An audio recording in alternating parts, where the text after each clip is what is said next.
Hello everyone, in this video I'm going to show a step-by-step tutorial on how to enable budgeting on Copilot account. So first we're going to go to the Copilot app. You guys can find it in the App Store or Play Store. Then next we're going to click on the dashboard section on the top left corner. Then once you guys are here, we're going to click on settings.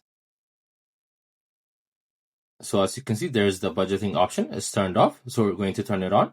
So what this does is it's going to track our money. It's going to organize spending into categories. It lets us set the spending limits. It shows progress visually, as well as it builds financial awareness. It also helps reach our goals. So this is very important. You guys need to turn it on. It also sends us reminders of our budgeting limits. So that's how you do it. It's a very simple step.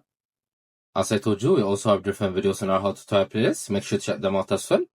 I hope you guys like this video. Subscribe for more, like for more, share for more. I hope to see you again. Goodbye.